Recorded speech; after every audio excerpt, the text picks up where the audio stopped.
নেতাজি মুক্ত বিশ্ববিদ্যালয়ে নেতাজি সুভাষ মুক্ত বিশ্ববিদ্যালয় NSOU যারা পিজি লেভেলে অ্যাসাইনমেন্ট পরীক্ষা দিচ্ছেন তাদের জন্য সেকেন্ড পেপার তার যে সমস্ত প্রশ্নগুলো আসছে তার কিছু উত্তর এবং প্রশ্ন নিয়ে আমরা আলোচনা করছি। আপনাদের সবার লক্ষ্য 100 পাওয়া। আশা করি এই মডেলগুলো যার প্রশ্নের মধ্যে আসবে এগুলোর উত্তর 100 পাওয়া যাচ্ছে। সেই দিকে লক্ষ্য রেখেই আমরা বিষয়টা একটু আলোচনা করছি।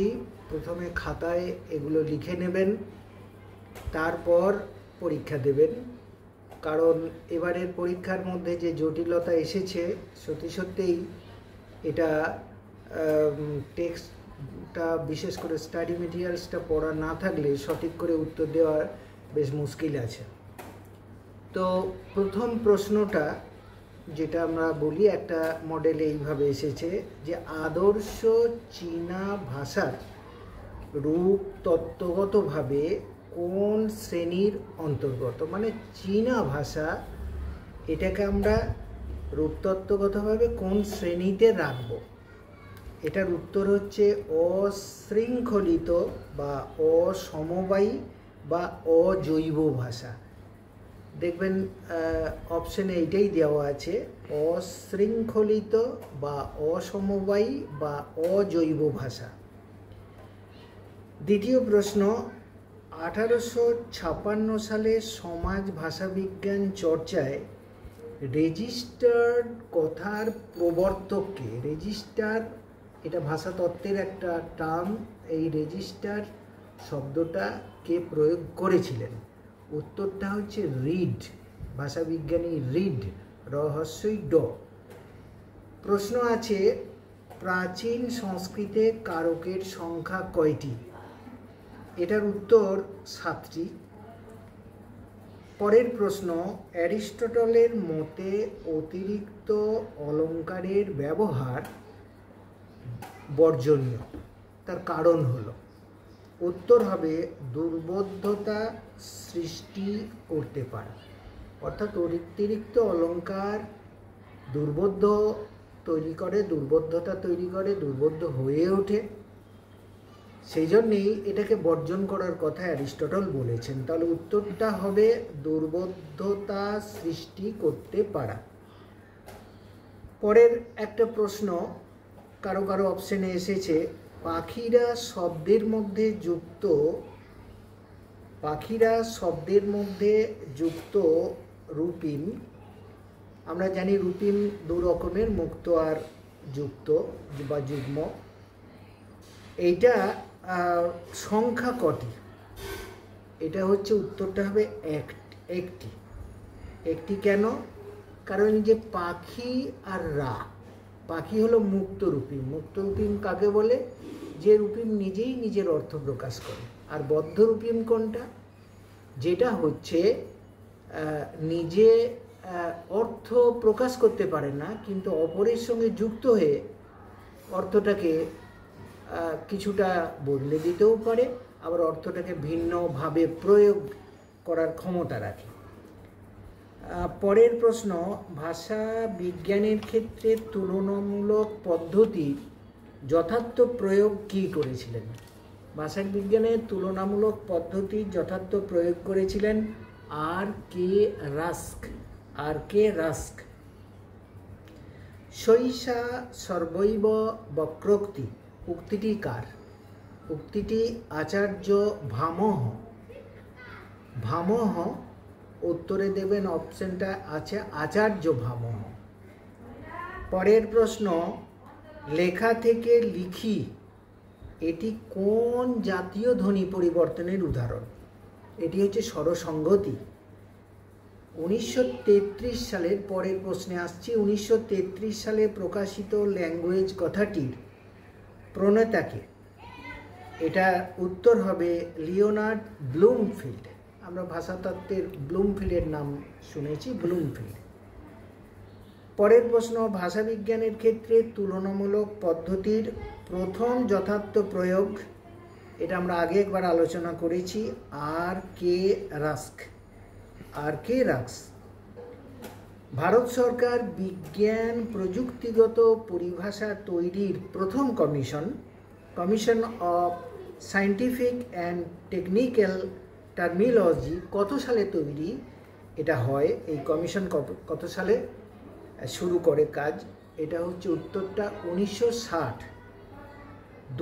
পরের প্রশ্ন, দুটি মান্য ভাষা যখন পাশাপাশি চলে তখন যে অবস্থা তৈরি হয় তাকে চার্লস ও ফার্গুসন কি হিসাবে চিহ্নিত করেছেন?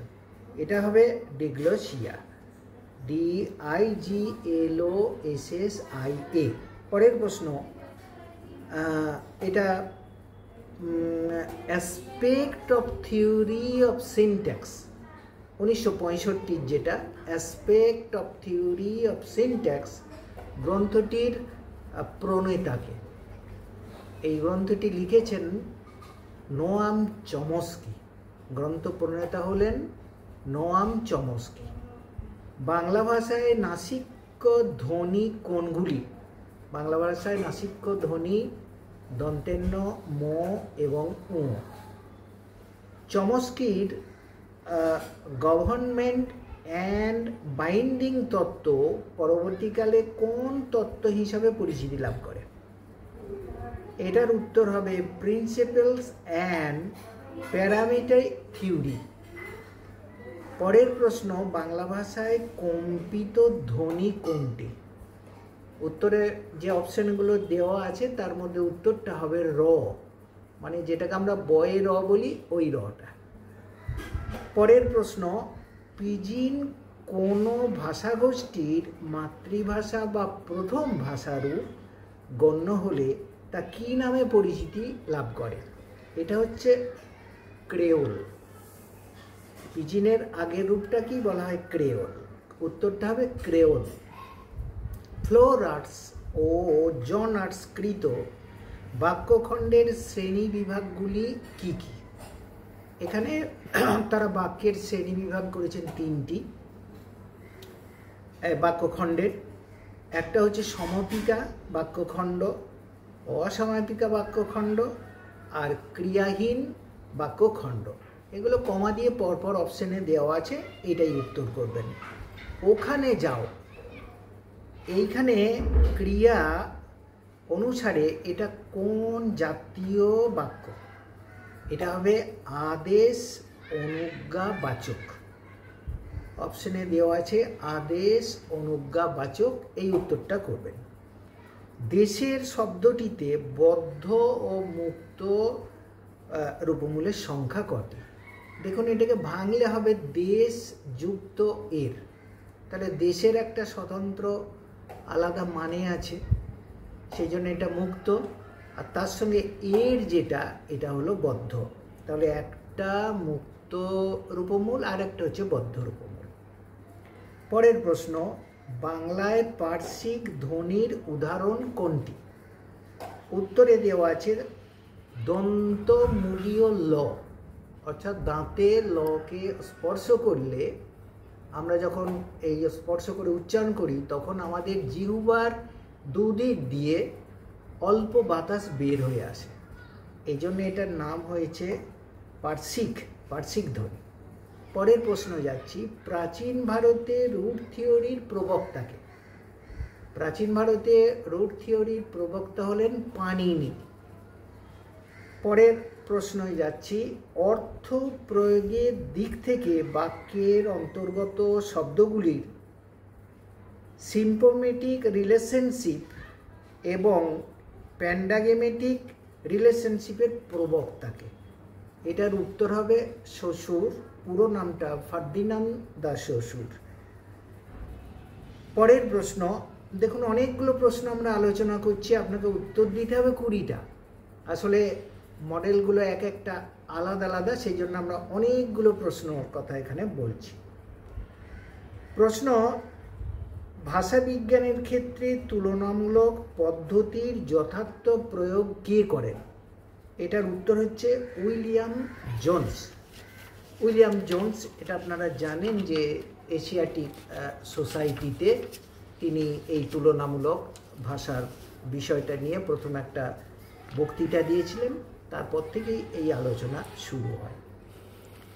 পরের প্রশ্ন যাচ্ছি যে 1786 খ্রিস্টাব্দের 2রা ফেব্রুয়ারি এশিয়াটিক সোসাইটির কার প্রদত্ত বক্তৃতা আধুনিক তুলনামূলক ভাষাবিজ্ঞানের উৎসসূত্র বলে মনে করা হয়? দেখুন প্রশ্নটা একটু উল্টে এসেছে, উত্তর ওই একই, উইলিয়াম জোন্স।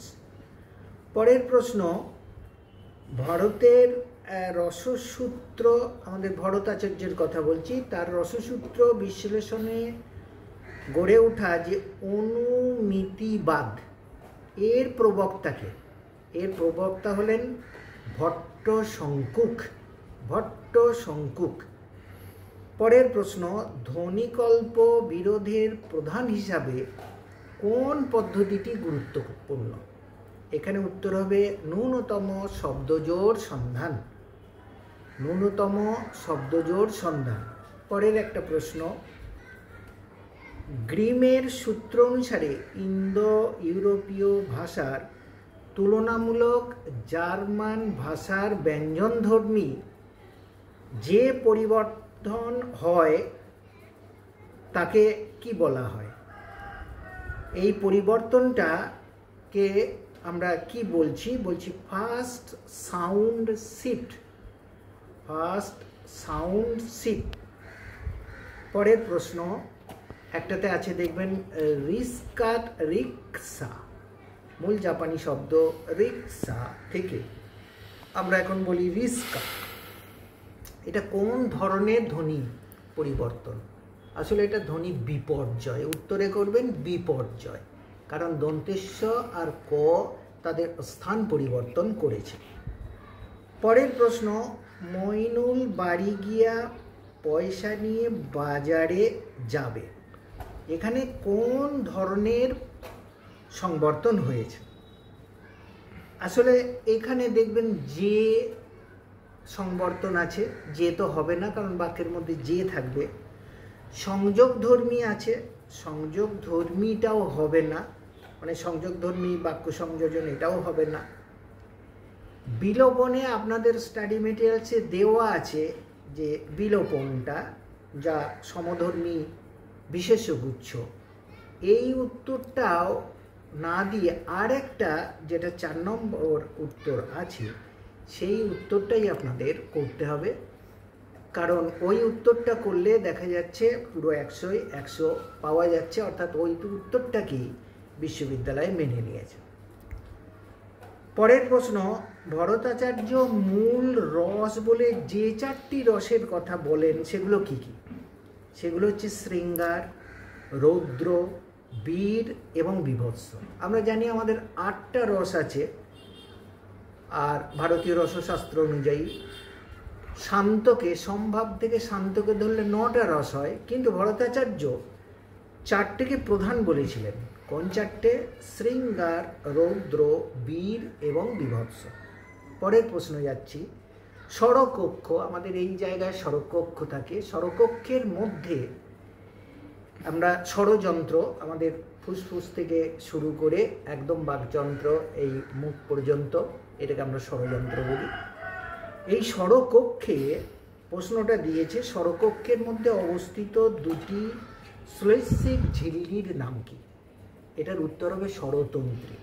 আপনারা জানেন যে আমাদের স্বরতন্ত্রীতে যদি কোনো রকমের ডিস্টার্ব হয় তাহলে সেখান থেকে আমরা কথা বলতে পারি না। এই স্বরতন্ত্রীর কম্পনের ফলেই কিন্তু ধ্বনি সৃষ্টি হয়, আর ধ্বনির অবিরাম প্রবাহই হচ্ছে এই যে কথা বলা, বাক্য ইত্যাদি। পরের প্রশ্ন যাচ্ছি, সমাজ ভাষা বিজ্ঞানে মর্যাদা প্রকাশক মান্য ভাষাকে কি বলে? এটার উত্তর হবে অ্যাক্রোলেট, বানানটা ACROLET, অ্যাক্রোলেট।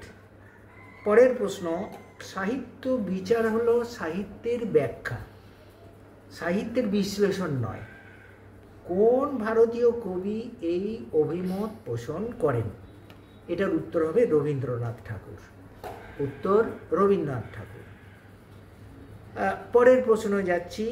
প্রশ্ন বাক্য নির্ণয়ের ক্ষেত্রে কে, কাকে, কখন, কবে, কোথায় এইসব দিয়ে প্রশ্ন করলে তাকে আমরা কোন ধরনের প্রশ্ন বাক্য বলবো? এটার উত্তর হবে বস্তুগত। উত্তর হবে বস্তুগত প্রশ্ন বাক্য। পরের একটা প্রশ্ন, বাক্য দিয়ে দিয়েছে সে হাসছে।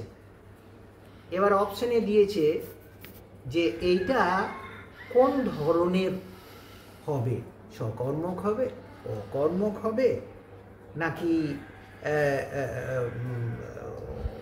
অন্য ক্রিয়া হবে। এই উত্তরটা দেখুন, সে হাসছে। হাসছে আমাদের হচ্ছে ক্রিয়াপদ, সে হলো বিশেষ্য, কিন্তু এখানে তো কর্ম নেই, সেই জন্য এটার উত্তর হবে অকর্মক। উত্তর হবে অকর্মক। আমি যে প্রশ্নগুলো এতক্ষণ আলোচনা করলাম এগুলো খাতায় লিখে নিন। আশা করি আপনি যখন পরীক্ষা দেবেন খাতাটা সামনে রাখবেন এবং সেখান থেকে খুঁজে খুঁজে অনেক সময় সেখান থেকে এই উত্তরগুলোর মধ্যেই আশা করি যে মডেলই আসুক না কেন আপনার কভার করে যাবে, কি আপনারা 100-100 পান। ধন্যবাদ।